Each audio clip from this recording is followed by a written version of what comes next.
The NBA season has wrapped up, and it's time to reflect on one of the most talked about players on the roster. His postseason interviews just dropped, and whether you're a fan or a critic, there's no ignoring the weight behind his words.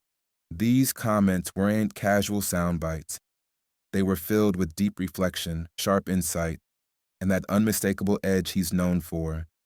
If you think you've already made up your mind about how his season went, I'd advise holding off judgment for a moment because after hearing what he shared, you might see things from a fresh perspective.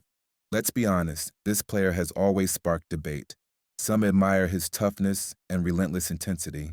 Others question his consistency and his role on the team. But this year was different. He suited up for 68 games, a number that might not seem extraordinary at first glance. But considering his past injury struggles, it's a big deal. This marks his highest game total since the previous season and a notable improvement from prior years when injuries frequently sidelined him. That alone changes the narrative. Now, onto his shooting. This is where some concerns surfaced. His field goal percentage slipped somewhat, prompting a few raised eyebrows. We witnessed some uncharacteristic misses on close-range shots he typically nails, and his three-point accuracy dropped to 32%.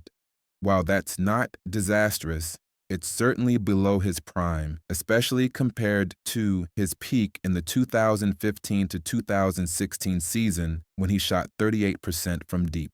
Interestingly, he appeared to be shooting threes with more confidence and volume than in recent years, attempting between 1 and 3 threes per game.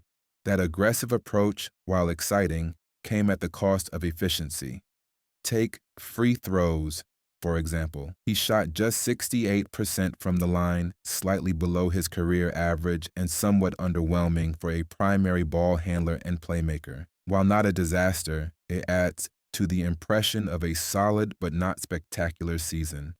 Rebounding also dipped, once averaging close to 7 boards a game. He contributed less in that department this year, although he remained involved. Assists, however, continued to shine. Averaging around 5.6 assists per game, he maintained his role as a facilitator and offensive leader, adding about 1.5 steals and roughly 9 points per game, mostly from beyond the arc. He showed he still has value, even if his stats didn't scream all-star caliber. Notably, those 9 points mark one of his best scoring outputs since the 2017 to 2018 season. Another key point he raised was the toll of grinding through playoff-level basketball for 3 straight months just to sneak into the postseason. That's no formula for success. While he's not suggesting the team coast during the regular season, burning out star players by April is a recipe for disappointment. The goal should be consistency, a strong start, steady middle, and powerful finish, not a last-minute scramble to clinch a playoff spot.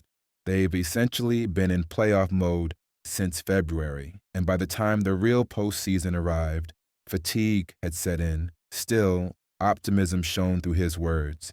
He believes in the team, the front office, and himself. Whether he remains in his current role or transitions to a new one, he's ready and adaptable.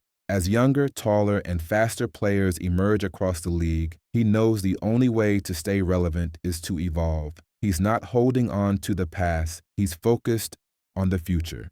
In breaking news that sent ripples through the basketball world, Kevin Durant has officially signed a 4-year contract with the Golden State Warriors. The announcement, made early this morning, instantly dominated sports headlines nationwide, reigniting debates about player loyalty, super teams, and the shifting balance of power in the NBA. Durant, regarded as one of the most gifted scorers in NBA history, is returning to the Warriors, the franchise where he helped win 2 championships during his first stint from 2016 to 2019.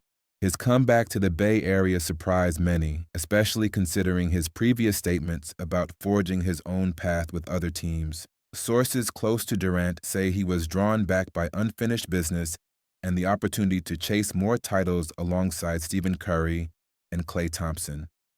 The 4-year deal, reportedly worth over $200 million, secures Golden State's core, for years to come and instantly restores the Warriors as one of the league's elite contenders.